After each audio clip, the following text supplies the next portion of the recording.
Hello everyone, welcome to How to Fix, new series I'm going to do where I talk about how to fix crappy units that have been terrible for book after book. I made a video recently, quite a sarcastic video about the Land Raiders. They're a favourite unit of mine, and of course they just got a 20 points drop. Games Workshop have not done a good job at making Land Raiders worth anybody's time taking. Book after book they've been pretty much worthless. They're too expensive and don't really do as much as they're supposed to. One of the reasons is they have two conflicting jobs. They're both a long range heavy tank and also a rush forwards transport tank.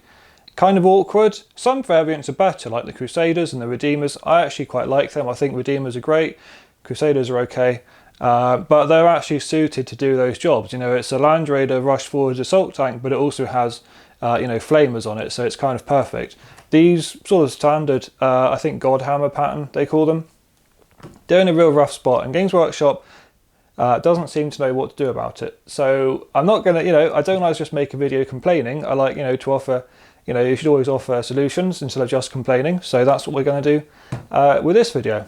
Now I've got three main ideas that I think would just fix Land Raiders. I don't think it would be hard to do it. It's the kind of thing you could just do easily with an FAQ. They could do it tomorrow with one sentence in an FAQ, and that's one of the reasons it irritates me so much when you're stuck with units like this that are easily fixable and for some reason they just don't. So method number one is my favourite method. It's what I think they should do immediately and simply. And all it is, you drop them to 250. Drop them to 250. Nobody wants to pay more than 250 points for a Land Raider, but that's not the fix. What you need to do is you need to bring back the assault vehicle rule, and specifically the assault ramp. Previously this has been a rule that they've had. They recently, for some reason, I don't know why, pretty much in 8th edition, decided that all Space Marine vehicles were going to lose all their special rules, from Machine Spirit to assault ramp to fire hatches on rhinos, smoke launchers, dozer blades. It's all gone for some reason. I think it's ridiculous, especially since most of the things are still in the box, and that's the whole point these days. They provide rules for what's in the box and only what's in the box, but for some reason when it comes to vehicles, they don't bother.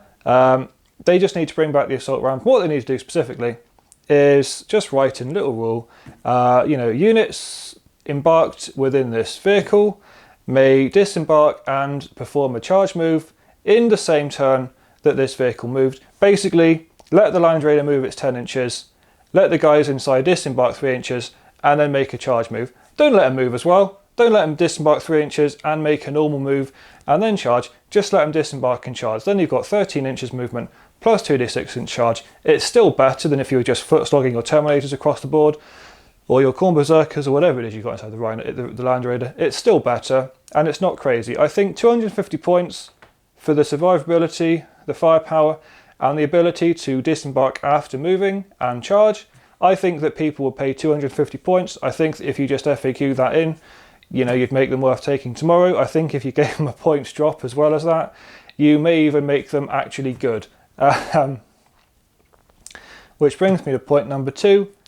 Drop the points even more. 20 points is pathetic. Nobody wants to pay 265 points for a Land Raider any more than they wanted to pay 285. I don't know how much you could drop the points to make them worth it in their current state. I would say 220 at least. A good 60 point drop they could have done with, from 285 to 225, 220 points. Personally, I wouldn't pay that much. 210, 200 maybe. I'd say 200 would actually get them in my list. 210 maybe, but the fact is Games Workshop are not going to drop the points that much. That's crazy wish listing. They're not going to drop points that much, which is why the first solution, I think 250 points. The second solution, leave them at 260. The third solution, sorry, leave them at 235, maybe 250, and that's basically, again, easily fixable with FAQs. Just plus some stuff on. These are Land Raiders. These are supposed to be pretty much the toughest tanks out there, in the Imperium, in the galaxy probably. And the fact is, toughness 8, 16 wounds, 2+ armor save. It's not doing it. It's not doing it. Nobody thinks they're reliable. Nobody thinks they're reliable. Nobody wants to put them down on their own as a 265 point fire platform. Never mind put them down with another 300 points worth of models inside. 300 points Terminator squad plus 150 point character. Nobody's doing that. Nobody trusts them, because you know how easy they are to take out. Anybody who's ever played Warhammer 40,000 knows how easy they are to take out. Very easy. So you just know immediately there's a problem with their survivability. They're not doing one of the main jobs they're supposed to do. Now, you could fix this again, whether you want to leave the points the same, drop the points, or even enhance the points, make them 300 points. I don't really care, as long as they're worth it. So, what can you do? Give them a 5+ invulnerable save. I think that's fair, 5+ invulnerable save. Built-in -1 damage, I think that would be good too. Some kind of feel no pain, 6+, 5+ even feel no pain, good too. 2+ armor is as good as it's going to get, obviously. 4+ invuln maybe, maybe. I would, toughness 8, they wouldn't go up to toughness 9. I think they could go up to toughness 9 personally. But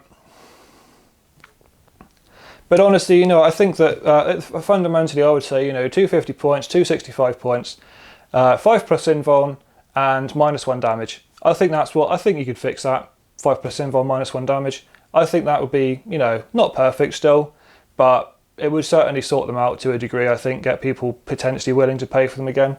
I also think they could do with a miniature version, well, kind of a different version of the old Mastodon rule, where that you've got expensive models inside these. I used mine last weekend with Death Shroud inside, 4 Death Shroud and a Lord of Contagion. When they blow up, that's potentially a whole 50 point model gone. I think they could just insert a rule called like Battle Bunker or something, where the Land Raider is so thickly armoured, the people inside it are basically inside a bunker and therefore don't lose models when it's blown up. That could help. It would make people more willing to stick an expensive unit like Terminators inside there. Or imagine if you're playing Custodies. You're not going to put Custodies anywhere near these death traps. They're easy to kill, and you'll lose 2 out of your 4 or 5 man squad with a couple of ones when it blows up. Battle Bunker.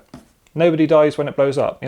Security. It's going to blow up. Still probably not going to be a good investment of those 250 points, but at least you won't also lose your squad when it does blow up.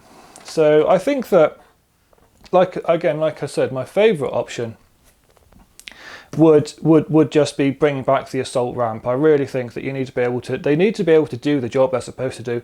Right now, you know how it is. You zoom the Land Raider up there, then it just has to sit for a whole turn, get shot at, get charged maybe, let the enemy move further away, and then you can disembark 3 inches and then declare an assault. If you're still alive and if there's anyone still in range. It's a ridiculous way it works. I've hated it enough with Rhinos trying to use Berserkers and things.